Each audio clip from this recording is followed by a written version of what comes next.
बहिरभ्यंतर, बाह्य और अभ्यंतर, ग्रंथ विमुख को परिग्रह, ग्रंथ माने परिग्रह, परिग्रह से विमुक्त मुक्त, शुद्धोपयोग संयुक्तो, शुद्धोपयोग से संयुक्त, मूलोत्तर गुणपूर्णो, मूल व उत्तर गुणों से पूर्ण योगी, शिव गही पह लायगो, शिव गति के पथ नायक अर्थात उस मुक्ति मार्ग के नेता होदी होते हैं। कौन? जिन्होंने बाह्य और अंतरंग दोनों परिग्रह को छोड़ दिया है। पहले भी आचार्य पूज्यपाद भगवान ने कहा था, दरिद्र जो व्यक्ति है उसका तो बाह्य परिग्रह वैसे ही छूटा है, ध्यान रखना। इसलिए बाह्य परिग्रह छोड़ना दुर्लभ नहीं है,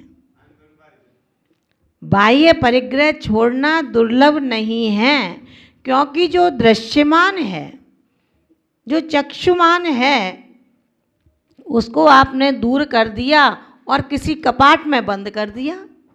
अब मेरे पास कोई परिग्रह नहीं है।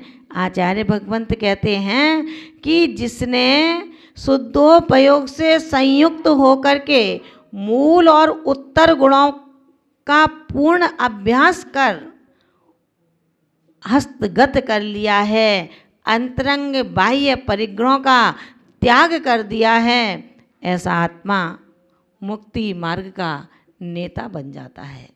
लेकिन जो केवल उपदेशक है, पंडित है, ज्ञानी है, मनीषी है, विद्वान है, विद्वान से कहो कि अब बहुत हो गया उपदेश, अब महाव्रतों की ओर भी बढ़ा जाए, क्योंकि दूसरे को बांटने में बहुत रस आता है। केश लुंचन हो रहा हो तो तमाम लोग खड़े हो जाते हैं कैमरे के आगे आकर के, सभी लोग केश लॉन्च करना चाहते हैं। किसका? जो दीक्षा ले रहा है उसका। वीडियो लगा है कैमरा, एक जिनवाणी चैनल लगा है, एक पारस चैनल लगा है, आस्था चैनल लगा, तमाम चैनल पत्रकार लगे हुए हैं, उनके अंदर मेरा भी एक फोटो आ जाए।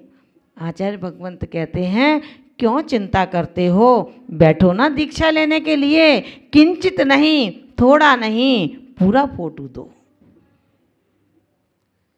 किसी दूसरे के केश लुंचन से पहले उस आत्मा को अपना केश लॉन्च करना चाहिए। पता चलता है कि केश लॉन्च होता कैसा है। दूसरे के हाथ में लाठी बहुत अच्छी लगती है, नीरस भोजन जो दूसरा कर रहा हो लगता है कि खा लेगा, लेकिन जब खुद खाओ तो पता लगता है कि बिना नमक के, बिना घी का भोजन अच्छा नहीं लगता। जिसने अपने इंद्रियों को जीत लिया है, ऐसा आत्मा आश्रव की सेना की प्रचंडता को देखता हुआ कि आश्रव की सेना अति प्रचंड है और कैसी है? अनुशासन विहीन है। किसकी? आश्रव की सेना प्रचंड है, अनुशासन विहीन है, क्रूर है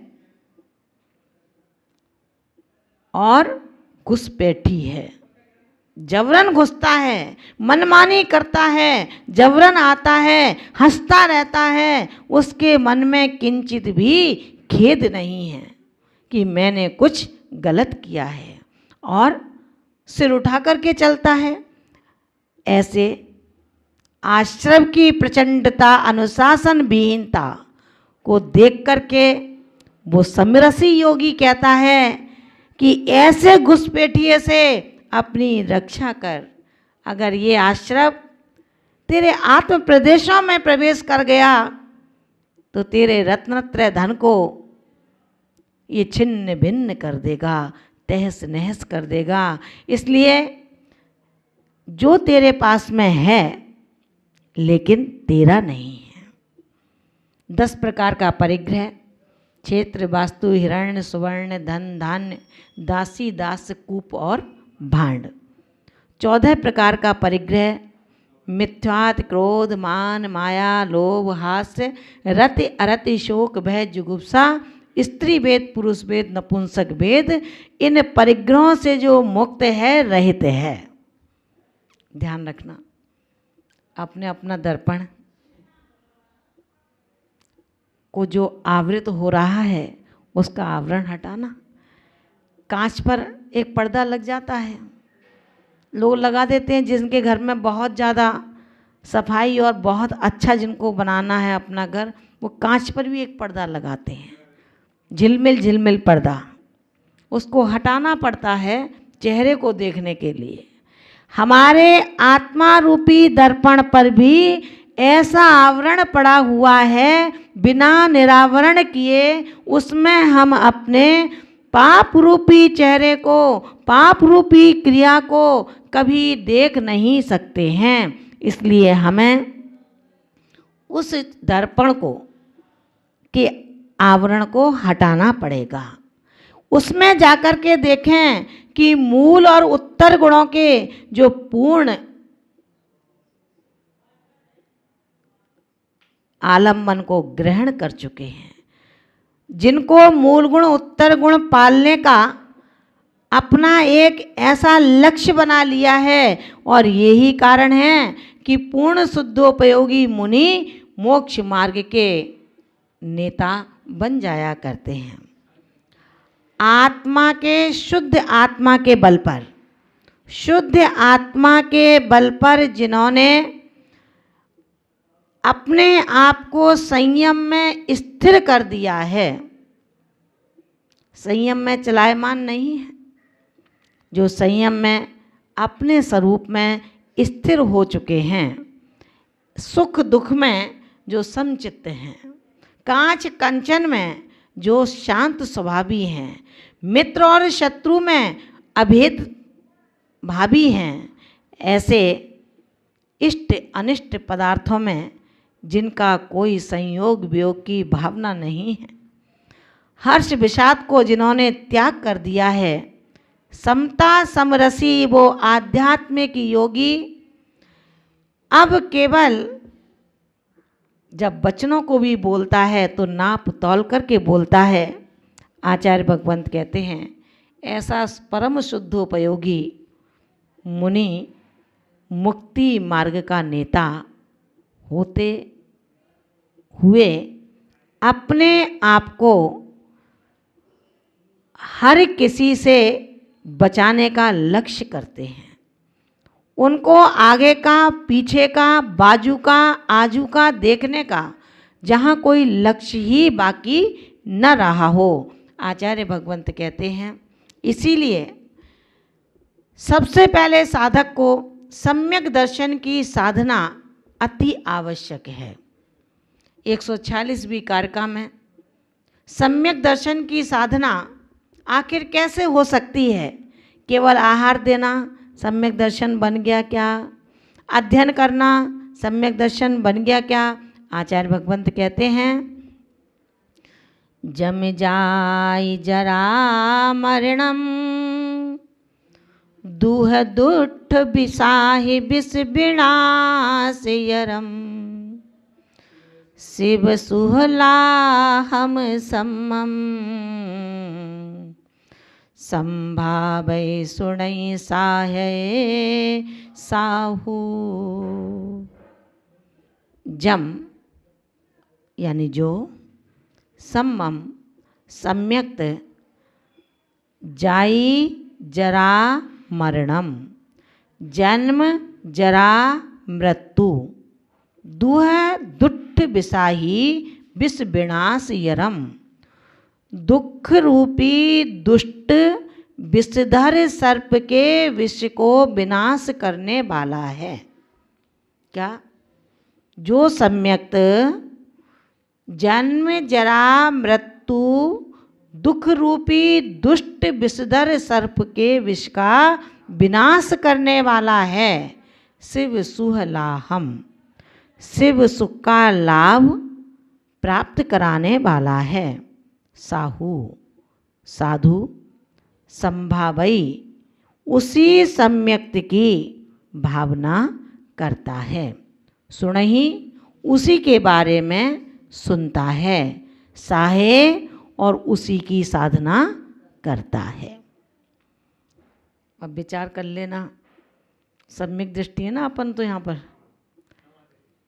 अब अपन उस सम्यक दर्शन की कैसे साधना करते हैं, उस सम्यक दर्शन से युक्त होने पर कितना कितना कचरा बाहर निकालते हैं या कचरा कान से डालते हैं, ये खुद अपना अपना अन्वेषण करना। दीपावली आ रही है, जो कचरा हो उसे मंदिर में बैठ कर जाना और जो अच्छा हो उसे तिजोरी में बंद कर लेना। आचार्य भगवंत कहते हैं, जिस प्रकार अपना इष्ट अपना प्रिय पुत्र यदि कहीं गुम हो जाए अथवा बिना कहे घर छोड़ कर के चला जाए तो माता पिता कितने परेशान होते हैं। इधर फ़ोन करना, उधर फ़ोन करना, रिश्तेदारों से पूछना, मित्रों से पूछना, पड़ोसी से पूछना, जहाँ जहाँ वो जाता था वहाँ पर इंक्वायरी करना। याद है ना, दोष लगा करके जब उस अंजना को राज प्रासादों से बाहर निकाल दिया। कर्म का विपाक ऐसा, जब पति की आरती उतारने आती है, विजय श्री की प्रार्थना करती है, चिरंजीवता की भावना करती है, तो ठोकर मार दी जाती है।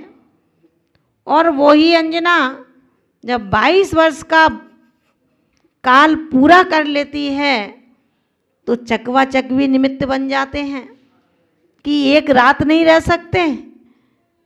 22 वर्ष तक वो कैसे रह रही होगी मेरे बिना, ऐसा बोध जग गया चकवा चकवी को देख करके। महान भावों, ये ही निमित्त और उपादान हुआ करता है। निमित्त कोई हवा में उड़ाने की वस्तु नहीं है। उपादान बाजार से खरीद कर लाकर के कार्यकारी यानी कि प्रैक्टिकल करने का पदार्थ नहीं है। जो लोग दुहाई देते हैं इस बात की कि भैया जब समय आएगा, जब हो जाएगा, अपनी तो उपादान शक्ति जग जाएगी तो अपने आप ये कार्य हो जाएगा। आचार्य भगवंत कहते हैं कि ध्यान रखना, जैसे अपनी उस प्रिया को ढूंढने के लिए कुमार पवनंजय पत्थर पत्थर से पूछते हैं, वृक्ष वृक्ष से पूछते हैं, शाखा शाखा से पूछते हैं, जल की धाराओं से पूछते हैं, कंदराओं से पूछते हैं, गुफाओं से पूछते हैं। किसी ने मेरी अंजना को देखा हो तो बता दो भैया, मेरी अंजना कहाँ चली गई। जंगल जंगल भटकता है वो पिता जिसका इकलौता बेटा कहीं गुम हो गया है, दर दर जा कर के पूछता है, पुलिस वालों से पूछता है, मेरा बेटा नहीं मिल रहा, बता दो, अधीर हो जाता है। ठीक ऐसे ही जो शुद्ध सम्यक दृष्टि आत्मा के स्वस्वरूप को प्राप्त करने का इच्छुक है, जिज्ञासु है, जिसके अंदर स्व को पाने का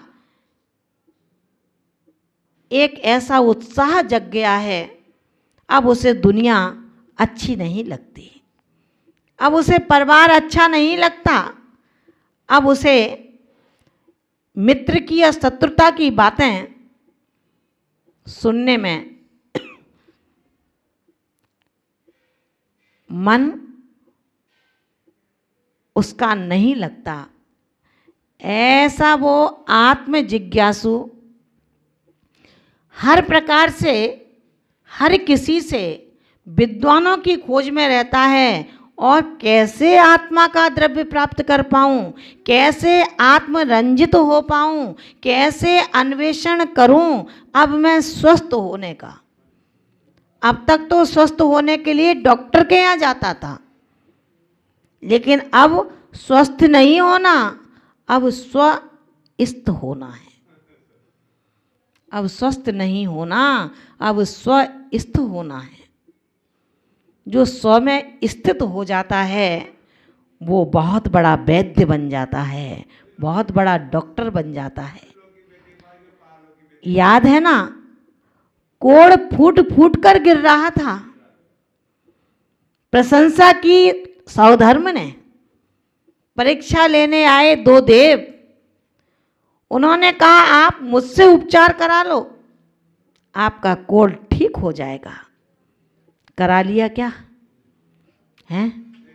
उन्होंने कहा अगर आप वैद्य हैं और आपके पास दवा है तो जन्म जरा मृत्यु रोगों की दवा आप मुझे दे दें, ये कोढ़ तो अपने आप सही हो जाएगा। पौद्गलिक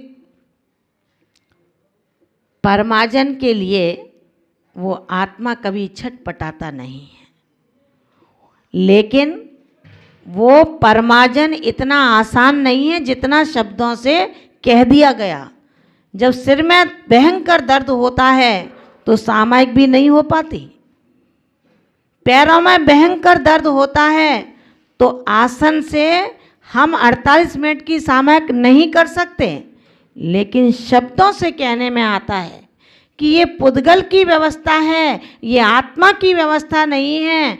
आप इसमें भिन्नता भेद विज्ञान को लाएं। आचार्य भगवंत कहते हैं अधीर मत होना, धैर्य रखना।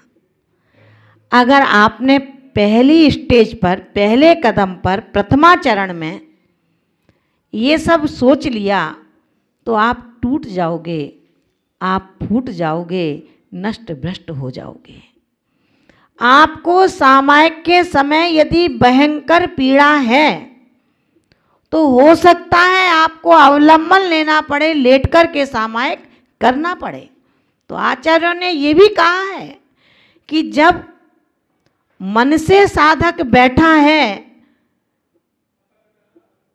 और शरीर से खड़ा है वो किसी दिन का नहीं है, और जो तन से लेटा है और मन से बैठा है वो उसकी मजबूरी है। इसलिए स्यादवाद मंडित अनेकांत धर्म की धारा को आचार्य भगवंत कहते हैं वो सम्यक दृष्टि जो अपने आत्म स्वरूप के अन्वेषण में यत्र तत्र जाता है, जहाँ चर्चा करता है केवल आत्मा के शोधन की, पापों के शोधन की, अपने दुष्वृत्तियों के त्याग की, उनसे बचने की मार्ग का अन्वेषण करना चाहता है, करता है।